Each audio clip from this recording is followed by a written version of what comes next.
क्या इस देश में जनरल कास्ट में पैदा होना अब जुर्म बन चुका है? क्या 98-99% लाना भी आज के सिस्टम के लिए काफी नहीं रहा? क्या मेहनत सैक्रिफाइस की कोई वैल्यू बची है, या फिर जन्म के साथ ही आपका फ्यूचर डिसाइड कर दिया गया है? दोस्तों, आज जो यूजीसी के नए नियम और फ्रेमवर्क पास हुए हैं, उन्हें एजुकेशन रिफॉर्म कहा जा रहा है, लेकिन सच ये है कि ये रिफॉर्म नहीं, ये एक साइलेंट और प्लान्ड अटैक है। दोस्तों, मेरिट पर, फ्रीडम पर और जनरल कैटेगरी के पूरे फ्यूचर पर रिजर्वेशन का दायरा इतना बढ़ चुका है कि जनरल कैटेगरी का बच्चा 99% लेकर भी सिर्फ बाहर खड़ा रह जाता है। दोस्तों, ओपन मेरिट सिर्फ कागज पर जिंदा है, लेकिन ग्राउंड पर उसकी सांस धीरे धीरे बंद की जा रही है। दोस्तों, इस नए सिस्टम का एक और सच देखिए, सोचकर ही दिमाग हिल जाता है। दोस्तों, आज के नियम में ऐसे डॉक्टर भी बन सकते हैं दोस्तों जिसने पेपर ठीक से ना किया हो, खाली आंसर शीट छोड़ने के बाद भी सिर्फ कैटेगरी के बेस पर मेडिकल सीट मिल सकती है। अब सोचिए, जो इंसान कभी लाइफ में पढ़ाई ही नहीं कर पाया, जो मेडिसिन और सर्जरी के बारे में कुछ नहीं जानता, वो डॉक्टर कैसे बन सकता है? दोस्तों, इसी देश में जनरल कैटेगरी का बच्चा 99% लेकर भी सड़क पर खड़ा रहे, उसे सीट ना मिले। दोस्तों, कल जब आप ऑपरेशन थिएटर में होंगे तो आपका इलाज कैसे हाथों में होगा? मेरिट के हाथ में या फिर सिस्टम के एक्सपेरिमेंट के हाथ में? दोस्तों, यूजीसी के नए कानून के नाम पर यूनिवर्सिटीज को ऐसी पावर दी जा रही है जहां पर कंप्लेंट ही सबसे बड़ा सबूत बन जाता है। दोस्तों, इंक्वायरी पहले होती है और न्याय बाद में। दोस्तों, अब जरा इस नए यूजीसी फ्रेमवर्क का सबसे खतरनाक और अनदेखा पहलू समझिए। आज अगर एक जनरल कैटेगरी की लड़की है, चाहे वो पंडित हो, राजपूत हो, जाट हो, कोई भी हो, या किसी भी जनरल बैकग्राउंड से, अगर यूनिवर्सिटी कैंपस के अंदर कोई दलित लड़का उस लड़की को प्रपोज करता है और लड़की साफ मना कर देती है, तो नॉर्मल सोसाइटी में कहानी यहीं पर खत्म हो जानी चाहिए। लेकिन यूजीसी के नए नियम के बाद कहानी यहीं से शुरू होती है। लड़का सीधा यूजीसी की गाइडलाइंस के तहत वनी कमेटी के पास एप्लीकेशन दे सकता है और लिख देता है कि इस लड़की ने मेरे साथ बदतमीजी की, मुझे मेंटल टॉर्चर किया गया, मेरी जाति का अपमान किया। दोस्तों, यूजीसी के नए कानून के तहत कमेटी के पास इग्नोर करने का ऑप्शन नहीं होता। कंप्लेंट रजिस्टर होती है, इंक्वायरी बैठती है, लड़की को बुलाया जाता है, उसका नाम ऑफिशियल रिकॉर्ड में आ जाता है और यहीं से झूठे केस से लड़की का करियर खत्म। ना तुरंत प्रूफ चाहिए, ना पहले ये देखा जाता है कि आरोप सच में है या फिर झूठा। दोस्तों, सिर्फ एक एप्लीकेशन और एक लड़की की पढ़ाई और इज्जत और पूरी जिंदगी को रिस्क में डालने के लिए काफी है। दोस्तों, यूजीसी के नए कानून के तहत ऐसे केस में एकेडमी सस्पेंशन और 3 साल का जेल का भी प्रबंध है। दोस्तों, और ये सिर्फ लड़कियों तक सीमित नहीं है, बल्कि इसी फ्रेम के तहत जनरल कैटेगरी के लड़कों के साथ भी बिल्कुल वही जुल्म होगा। एक एप्लीकेशन और जिंदगी भर का दाग। दोस्तों, इस देश में हर साल 67,000 से ज्यादा SC/ST एक्ट के केस दर्ज होते हैं। हर दिन लगभग 180 केस और मैक्सिमम केस बाद में झूठे साबित होते हैं। लेकिन दोस्तों, जब तक सच बाहर आता है तब तक कैरियर खत्म, पूरी की पूरी रेपुटेशन बर्बाद और परिवार टूट चुका होता है। दोस्तों, विष्णु तिवारी को याद रखिए, एक झूठा आरोप और 20 साल की जेल और 20 साल बाद कोर्ट कहता है केस झूठा है, लेकिन तब तक जवानी खत्म और माँ बाप दुनिया छोड़ चुके थे और जिंदगी का कोई हिस्सा वापस नहीं आया। दोस्तों, अब सवाल ये है कि जिसने झूठा केस लगाया, जिसने पूरी जिंदगी बर्बाद करवाई, क्या उसे भी कोई सजा मिली?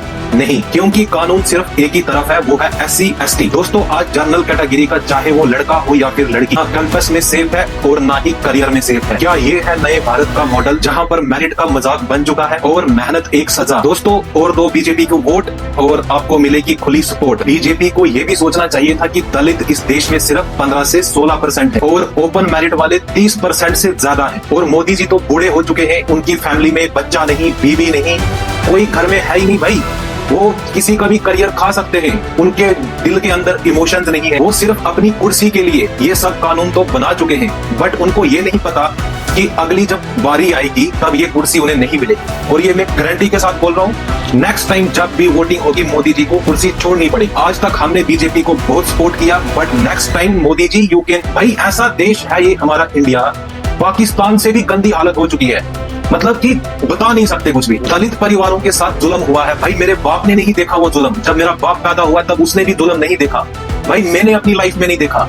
और ये नेतागिरी करने के चक्कर में आज दलितों को इतनी सारी चीजें दे रखे गए भाई, हम क्या कहीं बाढ़ में जाएंगे? चाय बेचने वाले अगर देश के प्रधानमंत्री बनेंगे भाई, तो यही सब देखने को मिलेगा। देश की इकोनॉमी चाहे 1 नंबर पर हो चाहे 2 नंबर पर, भाई इस देश के अंदर अभी भी जुल्म हो रहे। मुगलों ने इतनी गंदी हालत करी इस देश की, पंजाब में रेप हुए, लोग मारे गए, पूरा इंडिया बर्बाद हो गया। क्या उन लोगों को भी कुछ आरक्षण मिला? क्या उनको भी कम मेरिट पर जॉब्स मिलती हैं? राजपूतों की फैमिलियां तबाह हो गई, मराठाओं की फैमिलियां खत्म हो गई, जाटों की फैमिलियां खत्म हो गई, पंडित मारे गए। क्या उनके लिए कोई कानून नहीं है? भाई मैंने अपनी लाइफ में किसी दलित परिवार पर जुल्म होते नहीं देखा, तो भाई ये कानून मेरे ऊपर क्यों लागू है? ये कैसी पॉलिटिक्स है इंडिया के अंदर कि भाई ये बुढ़े बुढ़े आदमी कुर्सियों पे बैठे हैं, ये देश को चलाएंगे, ऐसे चलाएंगे देश को। हमारे देश में रिटायरमेंट, भाई रिटायरमेंट का एक सिस्टम है, और रिटायरमेंट के टाइम पर भी एक आदमी प्रधानमंत्री बन जाता है, वो भी अनएजुकेटेड।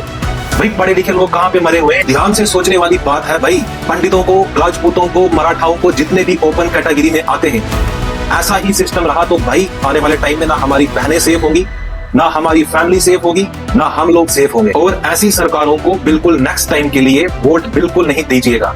हमने सुना है कि भाई बीजेपी सरकार वोट चोरी का भी काम करती है, तो हो सकता है नेक्स्ट जब वोटिंग आए तब वोट चोरी ना हो पाए। आगे आप लोग समझदार हो, करना क्या है लाइफ में।